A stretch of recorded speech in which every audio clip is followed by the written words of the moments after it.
السلام علیکم ورحمۃ اللہ وبرکاتہ۔ امید ہے کہ آپ حضرات عافیت اور خیریت کے ساتھ ہوں گے۔ آج میں آپ حضرات کے سامنے ایسے موضوع کو لے کر حاضر ہوا ہوں کہ اس سے پہلے جو ہم نے قربانی کے متعلق ویڈیو بنائی اور اس میں بتلایا کہ کن جانوروں کے اوپر قربانی جائز ہے، کن جانوروں پر جائز نہیں ہے، آج میں ذکر کروں گا ایسے لوگوں کے بارے میں کہ جن کے اوپر قربانی واجب ہے اور کون وہ لوگ ہیں جن کے اوپر قربانی واجب نہیں ہے۔ تو میں ان تمام لوگوں کے بارے میں ذکر کروں اس سے قبل میں یہ کہنا ضروری سمجھتا ہوں کہ اگر آپ ہمارے چینل پر نئے ہیں تو ہمارے چینل کو سبسکرائب کریں اور بیل آئیکن کے آل پر پریس کریں تاکہ ہماری آنے والی ہر ویڈیو آپ تک جلد سے جلد اور سب سے پہلے پہنچ سکے۔ تو آئیے اب ہم ذکر کرتے ہیں ان لوگوں کے سلسلے میں۔ تو سب سے پہلے آپ یہ سمجھ لیں کہ اللہ تبارک و تعالی نے ہر ایمان والے بندے کو 2 تہوار عطا فرمائے ہیں۔ ہر ایمان والے بندے کو 2 تہوار عطا فرمائے ہیں، جن میں سے ایک ہے عید الفطر اور دوسری عید الاضحیٰ۔ عید الاضحیٰ کے اندر ایک قربانی کا عمل وجود میں آتا ہے۔ اللہ تبارک و تعالی کا فرمان فَصَلِّ لِرَبِّكَ وَانْحَرْ، کہ آپ اللہ تبارک و تعالی کے لیے نماز پڑھیں اور قربانی کریں، آپ قربانی کریں۔ تو اس عید کے اندر قربانی کا وجود عمل میں آتا ہے۔ حضور اکرم صلی اللہ علیہ وسلم نے ارشاد فرمایا کہ اللہ تبارک و تعالی نے جس بندے کو وسعت عطا فرمائی ہے، جن لوگوں کو اتنی وسعت دی ہے کہ ان کے اوپر قربانی واجب ہے، اس کے باوجود اگر وہ لوگ قربانی نہیں کرتے ہیں، قربانی نہیں پیش کرتے ہیں، تو حضور پاک صلی اللہ علیہ وسلم نے ارشاد فرمایا کہ ایسے بندے ہماری عیدگاہ سے دور رہیں، ہماری عیدگاہ کے قریب بھی نہ آئیں۔ تو اس بات سے معلوم ہوتا ہے جو صاحب نصاب لوگ ہیں، جو مالدار لوگ ہیں، تو جن کے اوپر قربانی واجب ہے، ان لوگوں کو قربانی ضرور بھی ضرور کرنی چاہیے۔ اور قربانی واجب کن لوگوں کے اوپر ہے؟ قربانی واجب ان لوگوں کے اوپر ہے جن کے اوپر زکوٰۃ واجب ہے، جن کے اوپر زکوٰۃ دینی واجب ہے۔ قربانی ہر مسلمان عاقل بالغ اور مقیم مرد عورت پر واجب ہے، اور جو لوگ صاحب نصاب ہیں ان کے اوپر قربانی واجب ہے۔ اب مسئلہ رہا کہ صاحب نصاب کب ہوتا ہے انسان؟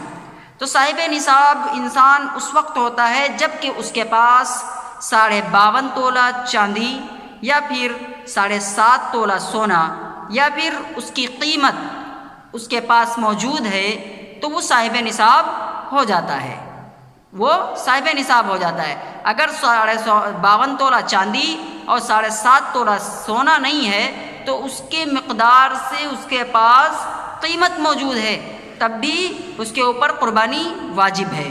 یا پھر اس کے پاس کوئی ایسے ضرورت کا سامان موجود ہے جس کی قیمت جو زائد ضرورت کی جو زائد سامان ہے، اگر اس کی قیمت اس تک پہنچ رہی ہے، یعنی کہ 52.5 تولہ چاندی کی قیمت کے برابر، تو ایسے بندے کے اوپر بھی قربانی واجب ہے۔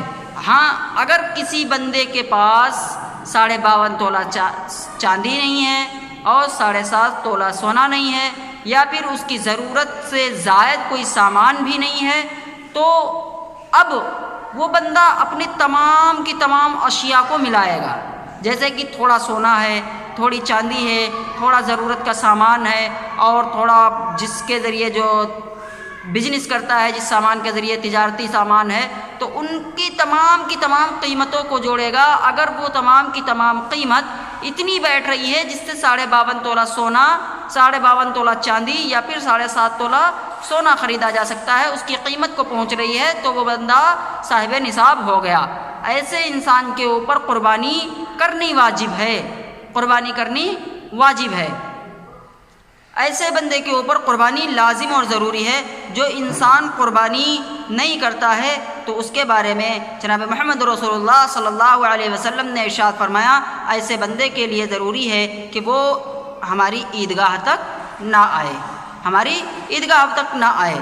اور یہاں پہ ایک بات ضرور ذہن میں رکھنے کی ہے کہ جس طریقے سے قربانی قربانی کے لیے صاحب نصاب ہونا ضروری ہے، اسی طریقے سے زکوٰۃ کے لیے بھی صاحب نصاب ہونا ضروری ہے۔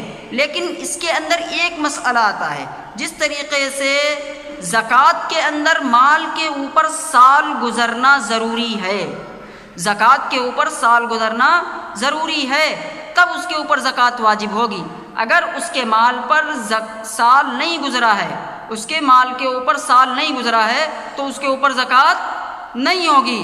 لیکن قربانی کا مسئلہ یہ ہے، جیسے کہ مان لیں کہ 10 ذی الحجہ کو عید ہے اور 9 ذی الحجہ کی رات میں اس کے پاس اتنا مال آ گیا جو 52.5 تولہ چاندی کی قیمت تک پہنچتا ہے، مثال کے طور پر 55,000 60,000 تک اس کے پاس پیسے آ گئے، اب وہ اس کا مالک بن گیا ہے، تو اب ترنت اس کے اوپر قربانی واجب ہو گئی۔